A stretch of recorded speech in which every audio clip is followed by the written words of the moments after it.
It is always a pleasure, an immense pleasure to return to Gurbani and to begin this journey where I left off. So, without wasting too much time, I want to tell you that I'm doing this to cleanse myself, to give myself a sense of meaning and purpose and direction, to sort my inner confusions out. And in the bargain, if the same intention travels to you and it helps you clean something up, to set your inner house in order, it'll be a definitive joy for me. So, where I was, I'm going to begin exactly there from the previous episode. And if you haven't had the opportunity to listen to the previous episodes, please do so. And today's episode begins with this profound teaching that says, Ape bij, ape hi khao, nanak hukmi avo jao. Now, this does not just plainly simply talk about karma. It just talks about all kinds of harvests. You shall harvest what you plant. And of course, O Nanak, by the ordained instruction, the hukum of God's command, we come and go in reincarnation. So this just does not talk about reincarnation and doing and repeatedly doing the same thing. It also hints at the profound truth that even in thought, even in intentionality, whatever we are planting is taking form and shape. Today there are numerous texts and valid proofs available, from quantum physics to various other modalities that describe the clear pathway of existence. You think, you add feeling to it, and then you manifest it. Jo mange thakur apne te soi deve. And similarly, whatever you're thinking, you're creating it here, in a parallel universe, in an alternate reality, in one way or the other. Whatever your thought, whatever you're seeding, is the harvest you're preparing. Whether you're going to go after it with a sickle in this life or the next, you're going to harvest it, or in some alternate reality. So, what is it that you seed right now? Actions repeated over again and again, like in the previous episode I told you, are engraved in the soul. And Nanak continued from there when he said, Ape bij, ape hi khao, nanak hukmi avo jao. So think about it. What are you harvesting? And if you're harvesting something that is not giving you true pleasure, that means you've seeded something that's not to your liking. So if you're seeding maize, how can you get wheat? If you're seeding something that is not your heart's deepest desire, then kindly choose your thoughts correctly, and that is what is going to come up to you. So don't just say, this is about a physical karmic return, reward, or punishment. This is about exactly what you're thinking. It's going to create your reality now and forever. Nanak says, Tirat tap daya dat dhan, jai ko pave til ka maan. Pilgrimages, austere discipline, cutting yourself away from the world, all your compassion, all your charity, these by themselves are going to bring only an iota of merit. Jeko pave til ka maan. So what good is going on a pilgrimage, or your austere disciplines, or compassion and charity, and walking to the place of worship every day, and the Sunday Mass, or the Gurdwara, or the temple bells that you ring at Aarti time? Everything, your compassion, your discipline, your pilgrimage, everything amounts to an iota. Isn't that heartbreaking when Nanak says that? Sonia manya man kita pao. Sonia manya man kita pao, Antargat Tirat Mal now. When you're listening and believing with love and humility in your mind, that cleanses you.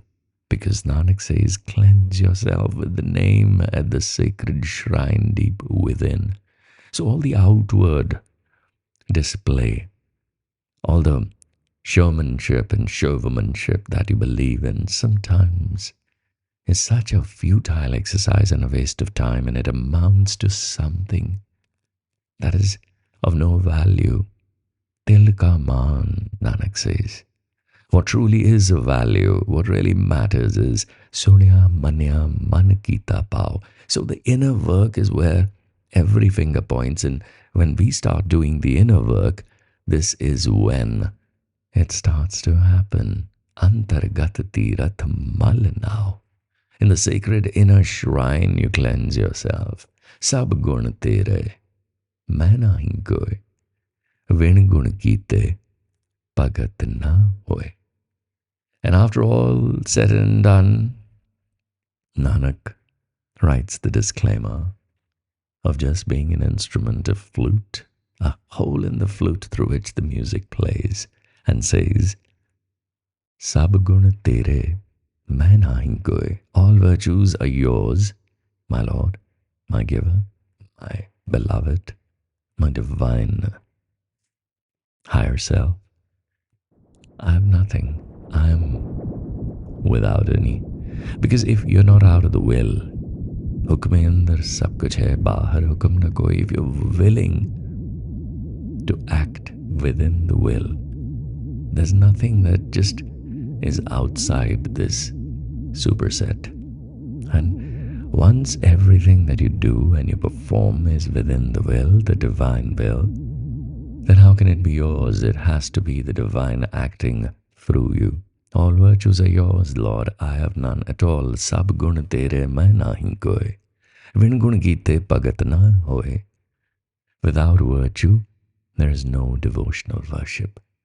So, if the virtues are yours and the worship is yours, it's a perfect state of surrender and equanimity when I just let go and treat everything as one huge, massive, constant, eternal prayer.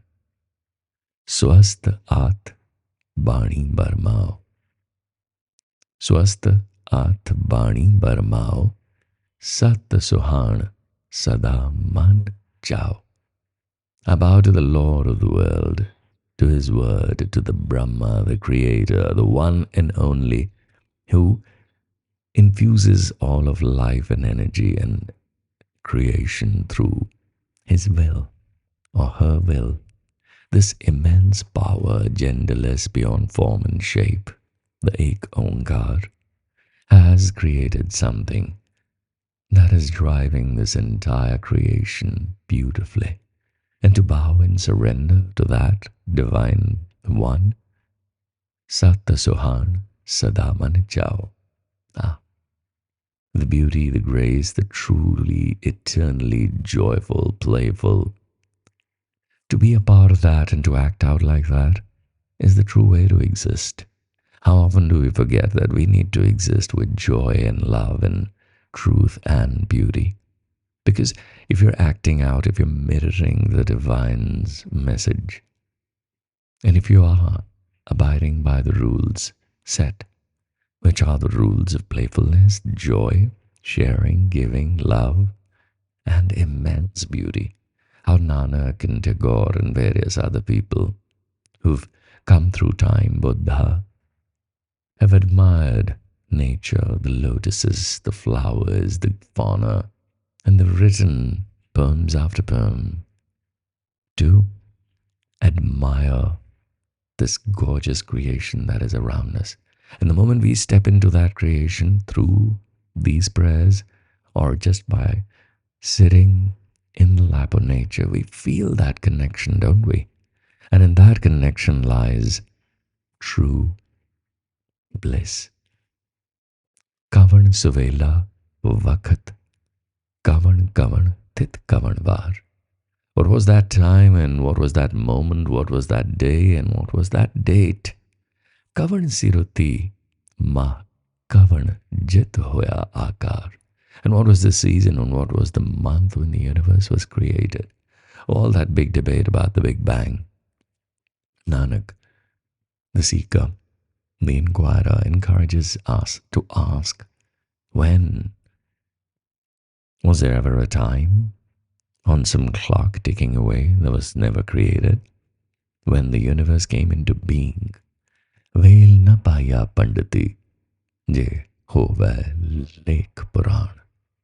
The learned, the pundits and the readers of scriptures and the scholars, they cannot find that time even if it is written in the Puranas and all the old texts of the world.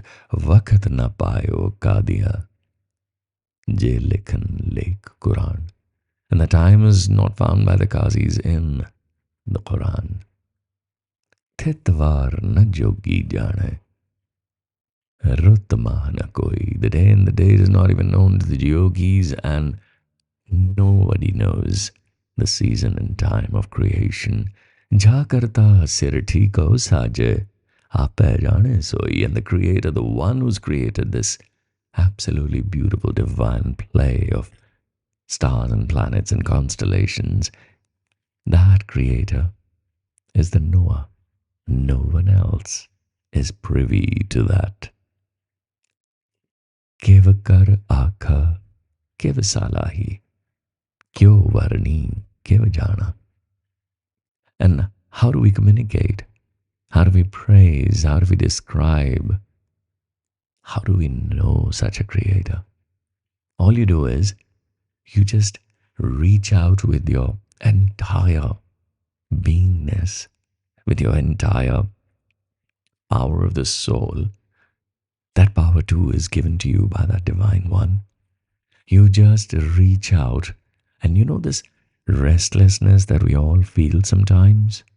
This restlessness comes from none other than the divine source.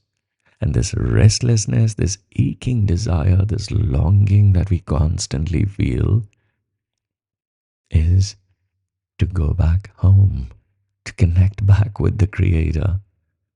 That is visible in everyone's eyes. Each throbbing heart, each sigh, each breath is aligning to the Lord. The one energy form that just keeps beckoning you home. Yet it's not in a hurry. It's given you the power to create, to express yourself, to be in this world, to be of use, to help others, to lend a hand, to love, to share, to co-create, and to admire such a divine source and magnanimous entity that is all pervading, all creating, and constantly busying itself in making more of us, more planets, more solar systems, just enjoying the playful act of creating. To be a part of that creator and to just replicate the same as we live, isn't it what we are here for? The Nanaks of the world write prolific poetry. The Guru Gobind Singhs of the world wield a sword. The Krishna delivers a sermon. The Arjun goes to battle. The Yudhishthira fights for good. There is each one's goal purpose determined. And so is ours. To go deep within, to find ours, to align with it, and to perform it is the highest act of prayer and worship. And that is what we do. Would love to continue some other day. But for today, Vaheguru, Vaheguru, Vaheguru.